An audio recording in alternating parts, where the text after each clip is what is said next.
Oktober 1978. Usia saya sekarang sudah 43 tahun. Saya mengajar di TK YGWS Yayasan Gedung Wanita Semarang yang beralamat di Jalan Pahlawan nomor 153, Kelurahan Mugasari, Kecamatan Semarang Selatan, Kota Semarang, Provinsi Jawa Tengah. Karena minat belajar dan pengembangan diri siswa menurun, maka untuk mengatasi learning loss, menurut Nadiem, pembelajaran jarak jauh atau PJJ yang berkepanjangan dapat berdampak negatif dan permanen yang bisa menyebabkan anak-anak Indonesia sulit mengejar ketertinggalan dalam pembelajaran. Adapun dampak tersebut antara lain dilihat dari aspek mutu sekolah, menurunnya capaian pembelajaran dan kesehatan mental serta psikis anak-anak, di mana semuanya bisa menjadi resiko yang lebih besar. Dari latar belakang di atas, maka penulis menyusun karya nyata yang berjudul Metode Pendekatan Belajar dengan Sepatu sebagai upaya memotivasi guru dan anak didik untuk meningkatkan kemajuan pendidikan pada masa pandemi dan pasca pandemi untuk mengurangi learning loss di TK YGWS. Kegiatan pasca pandemi. Pada pasca pandemi ini pemerintah menginginkan untuk melakukan pembelajaran tatap muka terbatas. Setelah hampir 2 tahun peserta didik atau siswa harus belajar secara online akibat pandemi COVID-19 yang belum usai. Tatap muka atau PTM terbatas dilakukan karena menghindari gejala learning loss, berkurangnya jam belajar dan semangat belajar siswa. Bagi para payah dilakukan guru untuk membantu peserta didik untuk mendapatkan pengajaran dan pelayanan pendidikan demi tercapainya tahapan perkembangan anak yang maksimal sebagai modal untuk memajukan pendidikan yang lebih tinggi lagi. Pelajaran daring menurut beberapa kajian telah menimbulkan kebosanan dan kejenuhan pada peserta didik. Dengan implementasi modal pendekatan belajar dengan sepatu, diharapkan dapat meningkatkan hasil pembelajaran sesuai dengan capaian perkembangan yang diharapkan. Walaupun adanya keterbatasan di era pandemi, tentunya guru harus tetap menghadapi perubahan ini dengan menyiapkan segala sarana dan prasarana yang cukup untuk melaksanakan metode ini. Perlunya kerjasama dari kepala sekolah, teman sejawat, orang tua, murid, serta peserta didik, serta dukungan dari semua lingkungan sekitar.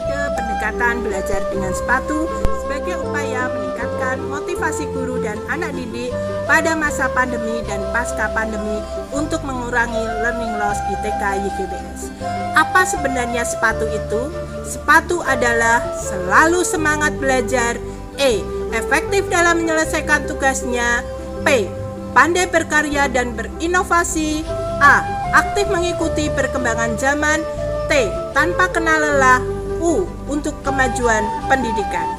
Mengapa metode pendekatan belajar dengan sepatu dapat menjadi solusi sebagai upaya meningkatkan motivasi guru dan anak didik untuk kemajuan pendidikan pada masa pandemi dan pasca pandemi untuk mengurangi learning loss?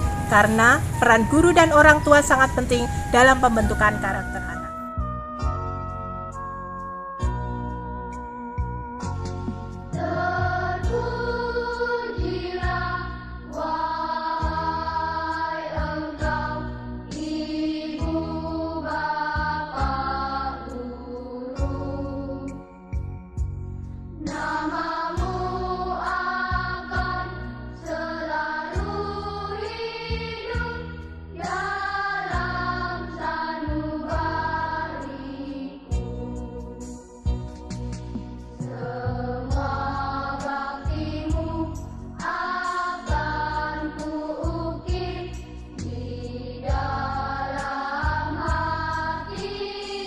Hasil dan dampak dari inovasi. Hasil yang didapat menggunakan metode pendekatan belajar dengan sepatu pada pasca pandemi dan menumbuhkan motivasi dan semangat guru beserta anak didik semakin meningkat.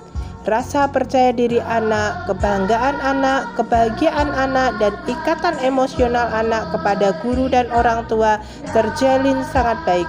Sepatu dapat meningkatkan semangat belajar anak didik di sekolah dan di rumah, sehingga tidak terjadi learning loss pada anak didik kita.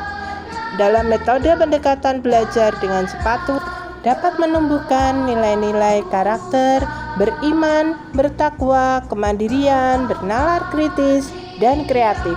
Hal ini merupakan perwujudan pelajar Pancasila.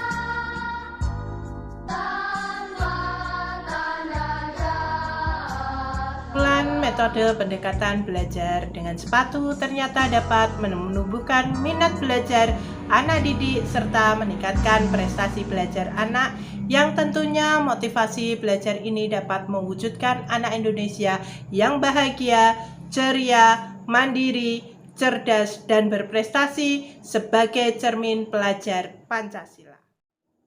Rekomendasi: metode pendekatan belajar dengan sepatu akan selalu dikembangkan dan dilaksanakan di TK YKWS sebagai kekuatan yang dimiliki guru dan lembaga untuk kemajuan peserta didik dan kemajuan lembaga di TK YKWS.